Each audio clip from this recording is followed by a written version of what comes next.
Son las 8:34, recibimos al abogado Rodrigo Villarán, que es el secretario ejecutivo del Consejo de la Prensa Peruana, PPP, asociación que reúne a los principales medios de prensa y que naturalmente se ha visto enfrentada a la ley 3793, más llamada ley Mulder, algunos la llaman ley Mordaza, yo no, que prohíbe que el Estado pueda difundir sus políticas públicas en medios privados. Aquí en RPP todos los días tenemos contacto con funcionarios públicos que se ven con las manos atadas para poder hacer conocer sus acciones en beneficio de los ciudadanos y que ellos sepan que sean programas sociales, difusión de los delincuentes más buscados, en los últimos tiempos también autoridades electorales. Acabamos de ver, por ejemplo, una iniciativa privada que ha sacado una lindísima canción y una lindísima campaña para la protección de los niños para no ser violados, pero tiene que ser una iniciativa privada porque del Estado no vamos a encontrar nada parecido en medios de comunicación. En realidad el tema es mucho más grave que si los medios vamos a recibir o no dinero. Esa no debería ser ni siquiera el asunto central de discusión. Ante esta situación hay por lo menos 2 recursos por anticonstitucionalidad de esta ley que han sido presentados ante el CE, respectivamente por unos congresistas por un lado y por el Poder Ejecutivo por otro. Hay 2 recursos de anticonstitucionalidad que deben ser escuchados en audiencia abierta en el Tribunal Constitucional en su sede arequipeña el próximo viernes, que si no me equivoco es el viernes 24, ¿no? El viernes de la semana próxima. ¿Qué podemos esperar de esta audiencia en momentos en que el propio Congreso da signos de querer, como ellos dicen, perfeccionar esta ley? Señor Rodrigo Villarán. Buenos días, Patricia, Fernando, gracias por la invitación. Bueno, efectivamente, partamos por señalar lo que ustedes han expresado, que esta norma es una norma que vulnera un derecho fundamental, que es el derecho fundamental a la libertad de expresión por un lado y sobre todo al derecho a recibir información pública que sea relevante para los ciudadanos. Entonces, las consecuencias, pese a que la norma tiene apenas algunas semanas de vigencia, ya se han notado de manera clara, ¿no?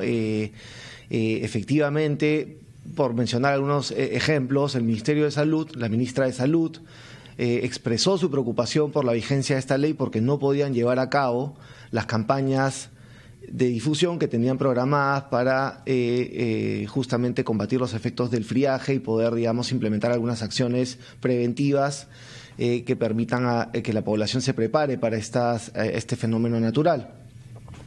Por otro lado, se han dado otras consecuencias que también habían sido de alguna manera previstas y habían sido denunciadas, digamos, por las organizaciones que están, digamos, trabajando en materia de libertad de expresión. Por ejemplo, una radio comunitaria del norte, Radio Cutibalú, ¿no es cierto?, sacó un informe donde manifestó que por lo menos 30 radios comunitarias a nivel nacional iban a tener que dejar de operar justamente porque esta norma había entrado en vigencia. Como se sabe, las radios comunitarias son radios que llegan a las zonas más alejadas del país, ¿no es cierto? Zonas donde de repente ni siquiera hay energía eléctrica, mucho menos internet, ¿no es cierto?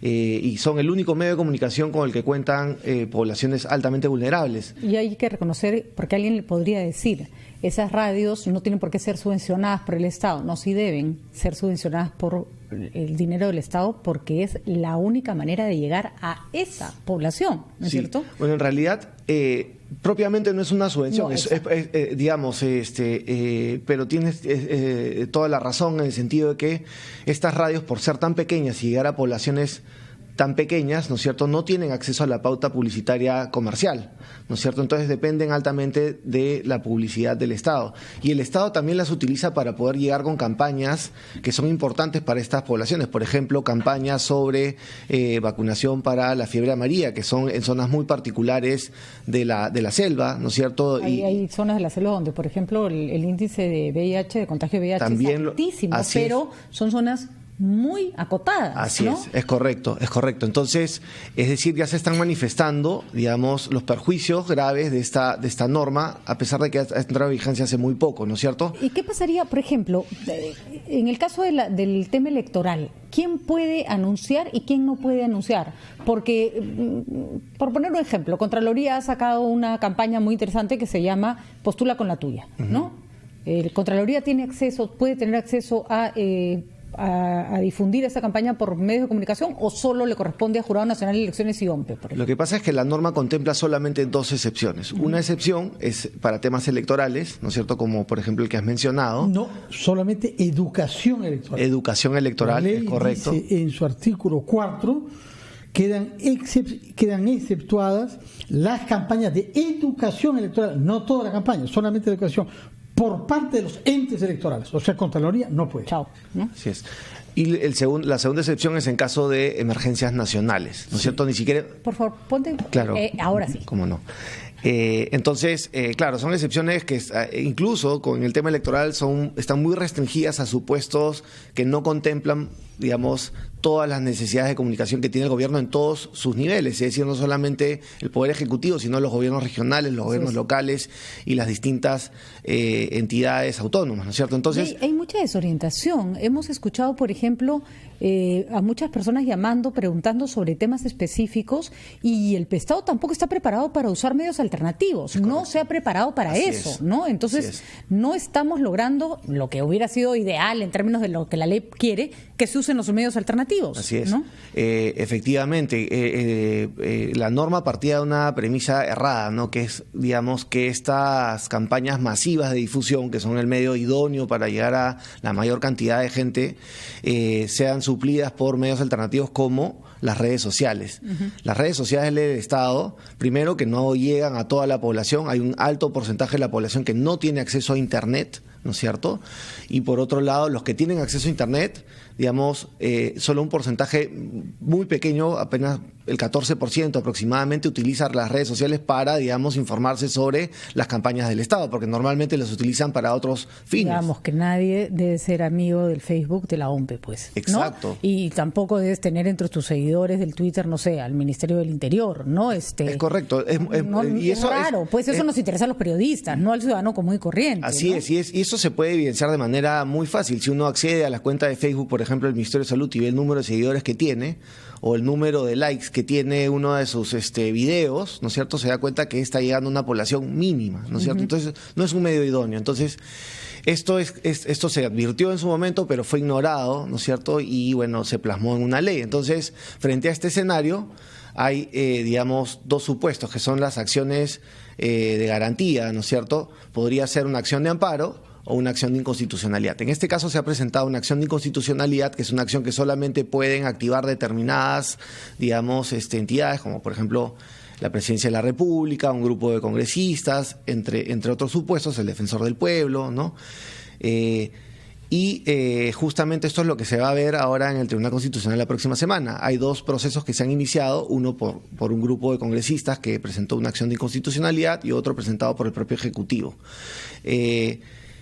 Es importante señalar que efectivamente frente a estas claras transgresiones de la Constitución perpetuadas por un poder del Estado como es el Congreso, el Tribunal Constitucional tiene la potestad, digamos, de revisar estas leyes y dejarlas sin efectos por vulnerar, digamos, derechos contemplados en la Constitución. Ese es el escenario. Felizmente, el tribunal con buen criterio ha admitido a trámite la demanda de manera oportuna y ahora ha convocado una audiencia, digamos, en un plazo razonable, porque normalmente... El viernes 24. Una vez que la audiencia tenga lugar, ¿cuál es el plazo que tiene el Tribunal Constitucional para pronunciarse? Bueno, en realidad se dijo que más o menos este proceso iba a durar entre 3 y 6 meses. Felizmente, los plazos se han acortado justamente porque el Tribunal Constitucional ha advertido la relevancia de esta materia, ¿no es cierto? Entonces... Ya tenemos un poco más de un mes. Hay la sesión del próximo viernes. Así es. Y después tiene un mes de plazo para pronunciarse. Es correcto, así es. Entonces, ya el Congreso ha tenido oportunidad de, digamos, brindar sus argumentos. Ahora se han convocado a las partes a esta audiencia y, bueno, vamos a estar atentos pues a que el Tribunal Constitucional sesione y pueda tomar una decisión respecto a esta materia que es tan relevante para la ciudadanía, ¿no es cierto? Entonces, con un poco de suerte, hacia mediados de septiembre podremos ver en la radio, en la televisión y en la prensa escrita, por ejemplo, comunicados de los ministerios de salud pidiendo que en el debate electoral se incluya el tema de la anemia, o al Ministerio del Interior pidiendo que en el debate electoral se incluya el tema del crimen organizado, cosa que ahora no pueden hacer. Y que se puedan continuar con campañas que fueron muy positivas, por ejemplo, la campaña justamente del Ministerio del Interior para, digamos, la búsqueda de... Más buscado, claro. Exacto, ¿no es cierto? También las campañas del Ministerio de la Mujer para, digamos, promover sus líneas, para prevenir acciones de violencia familiar, ¿no es cierto? En fin, miles de campañas del Ministerio de Salud para, digamos, promover campañas de vacunación, etcétera, ¿no es cierto? Ojalá que a mediados de septiembre tengamos un panorama diferente, máxime cuando el propio presidente del Congreso, señor Salaverry, ha sostenido que esta ley no ha dado resultados. Ese es otro camino que es importante destacar, ¿no es cierto? Digamos, vamos a estar a la expectativa que el Tribunal Constitucional pueda corregir esta situación, digamos, de vulneración de un derecho, pero por otro lado el propio Congreso, que es de donde sale esta iniciativa, podría corregir esta situación habiendo advertido las graves consecuencias que se han generado a través de un proyecto de ley que, digamos, corrige esta situación.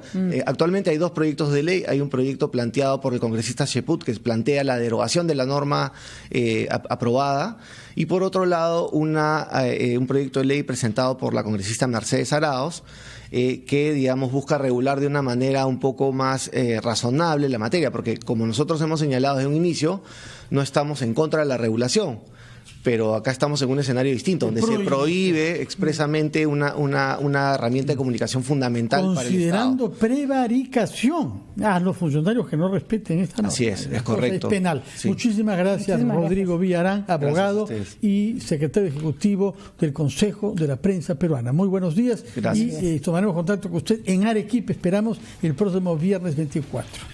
Buenos días.